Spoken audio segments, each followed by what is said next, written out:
A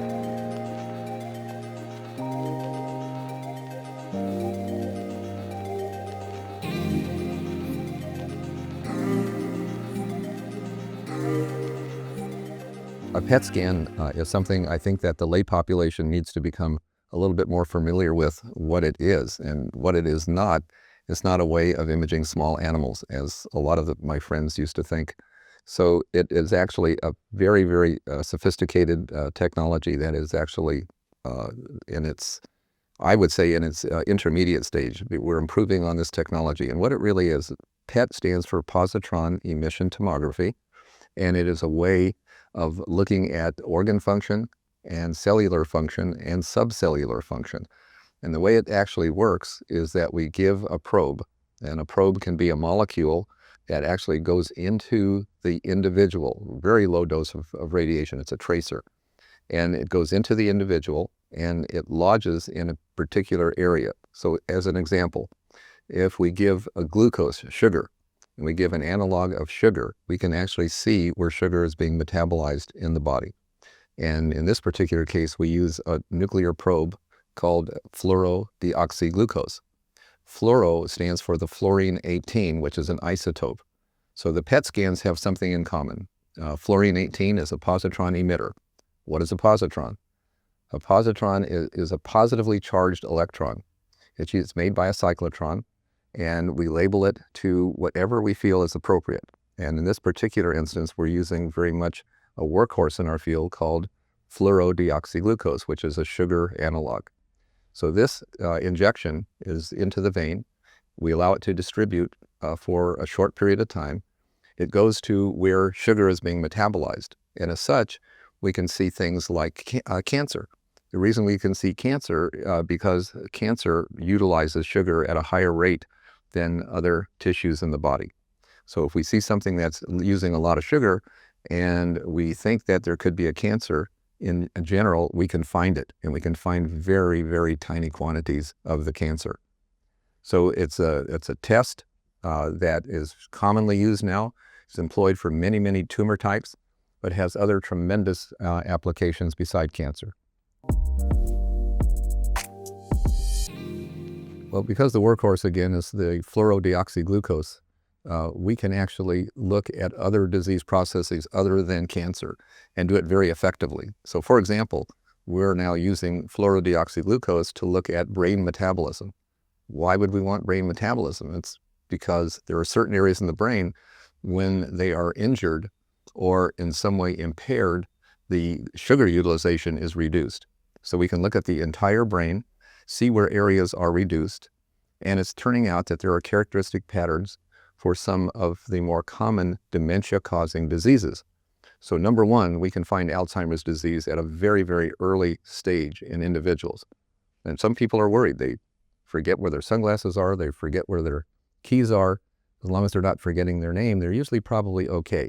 But some people have difficulties in names, and it's a little bit more than the average person as they age.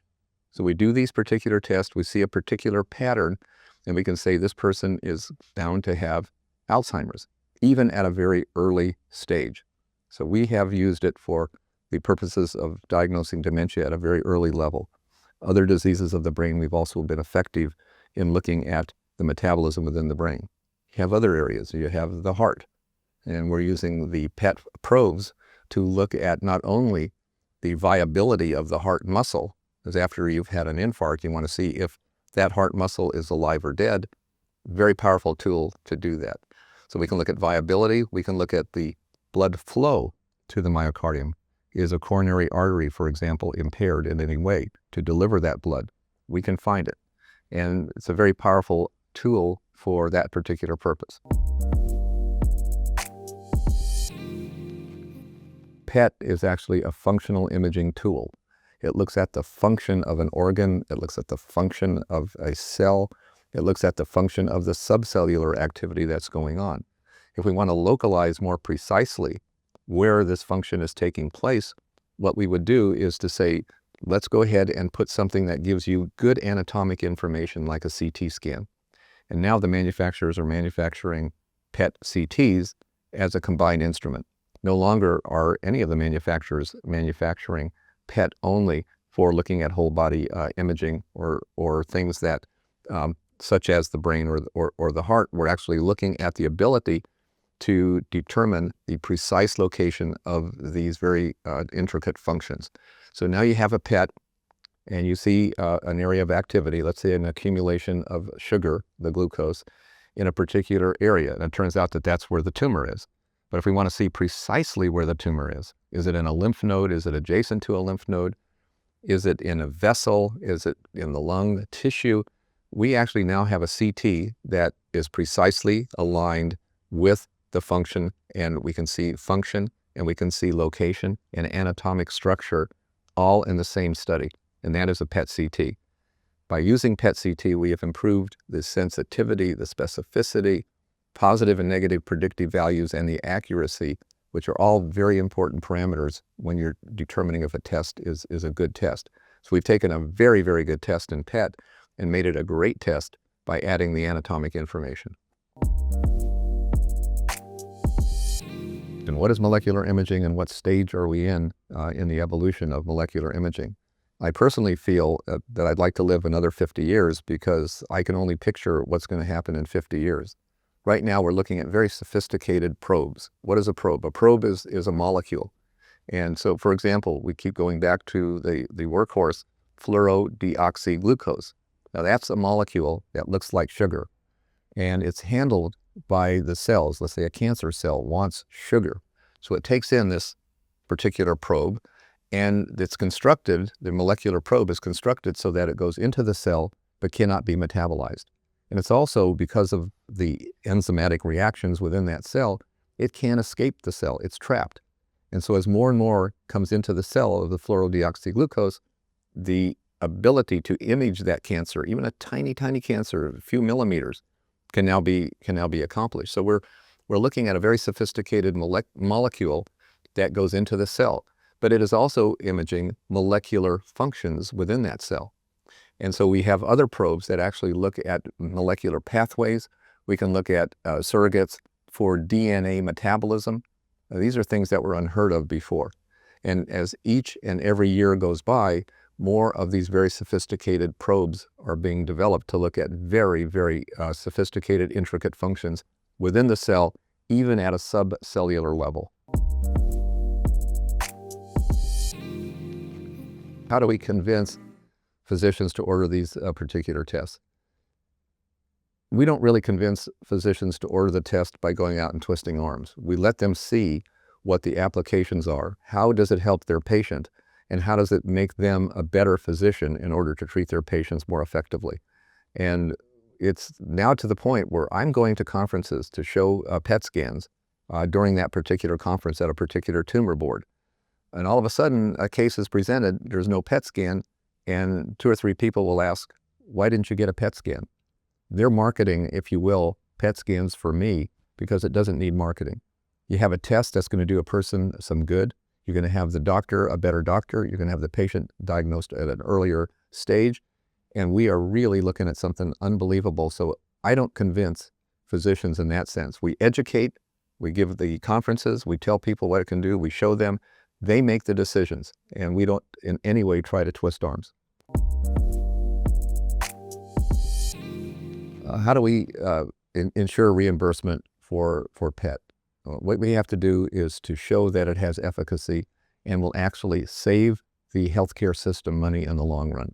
So if we can make a diagnosis early, simply with one test, then we have taken the onus off of 10 other tests in conjunction with the physician's time, the technologist's time, all these things that are going on to do a particular test. We've condensed it to one test. If that one test gives you the answer, you're done. You've saved the health system the cost of 5 other tests. If the patient is a hospital patient, you've made the diagnosis early. Length of stay will be reduced. There is tremendous cost savings if you have a wonderful test. You have to have a test that is, however, very, very good. And what's happening now is the reimbursement agencies are looking at evidence-based medicine to show that these tests are as good as people would like them to be. So Just wanting them to be good doesn't do it anymore. You have to actually show evidence-based medicine that these tests are worthwhile. There's always risk versus benefit, and we don't want to give any radiation that we don't have to. And that's, I think, pretty standard, whether it's chest x-rays, dental x-rays, CT scans, which there's been a lot of publicity, coronary angiography that is done non-invasively with CT angiography, and nuclear medicine. If you look at all of the different tests that patients are exposed to radiation, we try to minimize all of these modalities. Nuclear medicine has a very, very low radiation burden to that patient. There is radiation, but it's extremely, extremely low. We're using what's called a tracer as opposed to large quantities. Therapy is different. We want to give large doses of, let's say, I-131 to patients who have thyroid cancers to, if you will, burn out the cancer or get rid of the cancer. We actually give more radiation in that respect for therapeutic purposes, and we are intentionally doing that.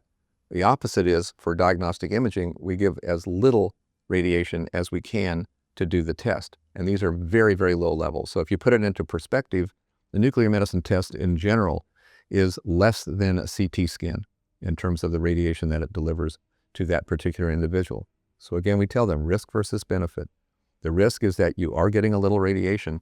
The benefit is that we're going to find what's wrong with you at a very early level and hope you can get cured very, very soon based upon the goodness of this particular test. Well, if looking at the whole group of cancers, the NOPAR program, the registry that we had been allowed to have the government, if you will, the CMS, look at all these different tumor types, what they really did was to say, well, how good are these tests in tumors that we don't have on our list? And it turns out that the wide spectrum of tumors, all the way including things like multiple myeloma, who would have thought PET would have been good in multiple myeloma? It was tremendous in most of the cancers in that it resulted in better patient management changes that would have not been done, that would benefit the patient. So these management changes amounted to 20 or 30% of the patients who had management changes based upon the PET scan in tumors that weren't previously approved. The evidence was tremendous. So now, again, we're going back to look at the type of reimbursement that would be allowed, and it's probably going to turn out to be some sort of a general reimbursement for tumors. There's only so much in the way of dollars in our healthcare system. We're all trying to cut back on cost. So we're looking for the particular tests that will benefit the system as a whole, as well as benefiting the patient. So there's a lot of complex thinking going into all of this at this point in time. Well, molecular imaging, again, is vast in terms of its potential. For example, we're now looking at a probe that will tell the oncologist if a certain chemotherapy will work. And what we're doing is looking at the DNA salvage pathway by looking at a couple of probes that if a certain enzyme is present, the benefit to that patient from a particular chemotherapeutic agent will be tremendous. If it doesn't have this particular enzyme, and these again are molecular probes, then this chemotherapeutic agent would not work. So what you've done is you've saved that individual toxic effects, wasted dollars, these are very expensive agents, and saying it's not going to work, let's go to the next agent that will work. So we're actually looking at a whole variety of things that can be done with these molecular probes. That's just one of them. And I've seen explosive developments in nuclear medicine. Before we used to call it nuclear medicine. Now it's evolving into really molecular imaging, because we've been doing molecular imaging for years. We're becoming much more sophisticated. And I think the story for me is the progress that's being made in this particular field in terms of defining biochemical and physiologic functions in a human being non-invasively. That's tremendous. And when you can do that and help people, I feel really, really good and happy about that. So I think mine is an overall good feeling about what's going on. I just hope we can keep the momentum going. We're just scratching the surface right now, and we just need all the help we can get to keep this field rolling.